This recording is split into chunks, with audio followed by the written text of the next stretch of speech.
What's up guys, and welcome back to another SAT video from the Scalar Learning channel. Today, the question is, what is the best test date to sign up for the SAT? And of course, this is a loaded question because people aren't asking from a personal standpoint. What are they really asking when they ask for the best or worst SAT dates?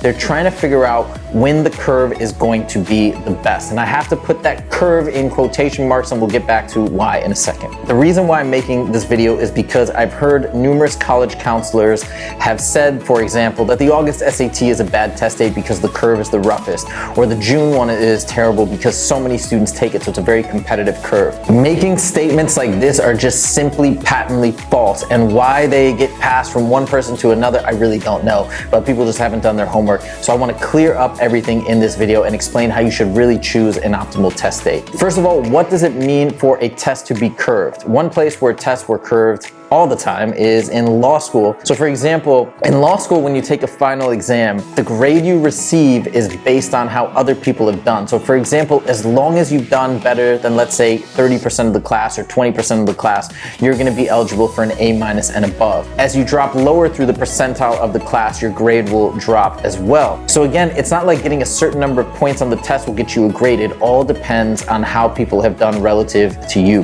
This brings us back to the SAT. Now, of course, if you looked at the numbers, you'll see that from year to year, from test date to test date, the amount of questions needed to get right on the math section to get an 800 or 750 or 710, for example, changes from test date to test date. And it might lead you to believe that your score is in fact being impacted by how well others do. But this is not the case. The SAT is not curved. Curving is a process that happens post-test. People take it, the results are reviewed, and then the curve is applied. That does not happen on the SAT. Instead, what the College Board utilizes is a process called equating. Per the College Board website, equating is a universally accepted statistical process used for all standardized tests. It ensures that scores are fair and valid for all test takers.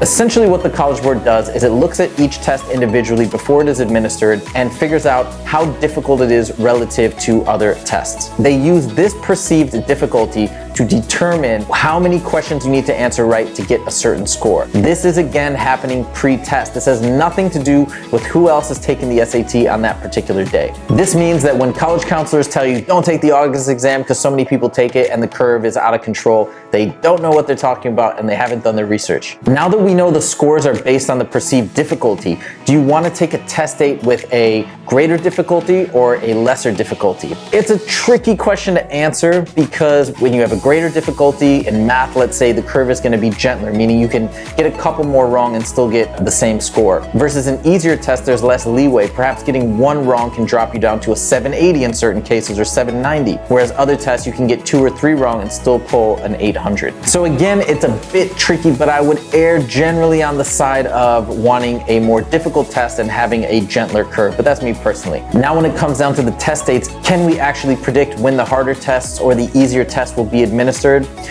I don't think so, and I'm going to show you why. Now, if we look at this table of past SAT curves, it's sorted from easiest to hardest, which means that the scores on the leftmost side are going to be the toughest curves, and then as we go to the right, the curves get gentler and gentler. So for example, on the leftmost side, getting 6 questions wrong would net you a 700. What's interesting to note is that there's not really a very discernible pattern in terms of how the difficulty is spread out. For example, you'll see October being 2 of the easiest tests given, but then also one of the hardest tests near the right-hand side as well. May sort of sits in the middle, and then again, March, we're straddling both sides. We got a test that's on the easier side and then a test that's on the harder side. So what this means is there's no discernible pattern between the test date and the scaling of the SAT score. So then what is the best test date?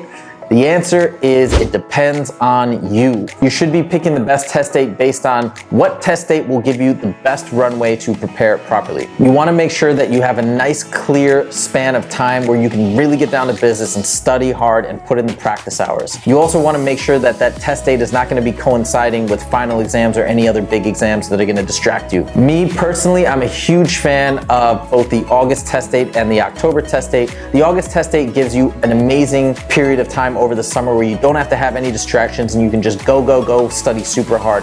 October's not too bad either because of course it's before finals and it's not too far after the summer. So you can study hard all summer and then still put in about a month and a half of good time during school and then take it, knock it out, be done. But that being said, those are just generally what I see as being good test dates for a lot of students. Look at your schedule, figure out a plan of studying and choose accordingly. I hope you enjoyed this video, and if you did, please click that like button. If you want to see more from the Scalar Learning channel, make sure to click subscribe. Thank you so much, and I'll see you in the next video. Take it easy.